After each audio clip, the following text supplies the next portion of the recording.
Israel Hamas युद्ध के बीच अब मिडिल ईस्ट में युद्ध का ज्वालामुखी कभी भी फट सकता है और अगर ऐसा होता है तो पूरे मिडिल ईस्ट का नक्शा ही बदल जाएगा।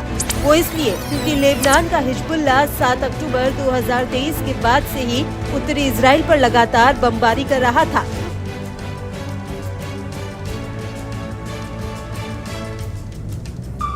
लेकिन इन सब के बीच अब लेबनान धमाकों से दहल उठा है। दरअसल लेबनान के कई इलाकों में एक साथ कई सिलसिलेवार धमाके हुए हैं और इन धमाकों में 1200 से ज्यादा लोग घायल हो चुके हैं।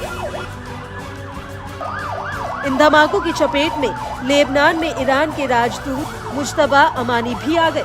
हालांकि एजेंसियों का कहना है कि उन्हें मामूली चोटें आई हैं, लेकिन इन धमाकों में अभी तक कितने लोगों की मौत हुई है इसका कोई ठोस आंकड़ा सामने नहीं आया है। आपको बता दें कि लेबनान से जो वीडियो सामने आए हैं वो बेहद ही डरा देने वाले हैं। लेबनान के इतिहास में ये पहली बार है जब एक साथ कई सीरियल ब्लास्ट में एक बार में ही 1200 से ज्यादा लोग घायल हुए।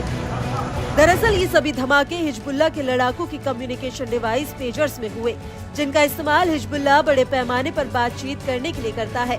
हालांकि लेबनान में आम जनता पर भी पेजर डिवाइसों का इस्तेमाल करती है।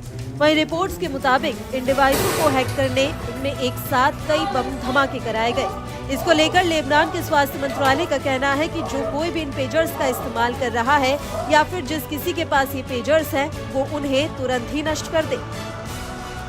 लेबनान के आंतरिक सुरक्षा एजेंसी के मुताबिक ये धमाके लेबनान के कई इलाकों में हुए हैं, खास तौर से राजधानी बेरूत के दक्षिण उपनगर वाला इलाका इन धमाकों से सबसे ज्यादा प्रभावित है। दूसरी तरफ लेबनान की सरकारी न्यूज एजेंसी NNA का कहना है कि अली अल नहारी और रियाद कस्बों में पेजर्स को हैक किया गया और उनमें धमाके कराए गए। सबसे बड़ी बात यह है कि जिन इलाकों में ये धमाके हुए हैं वो हिजबुल्लाह का गढ़ माने जाते हैं और अब इन धमाकों से समूचा लेबनान हिल चुका है। लेबनान में डॉक्टरों की छुट्टियां रद्द कर दी गई।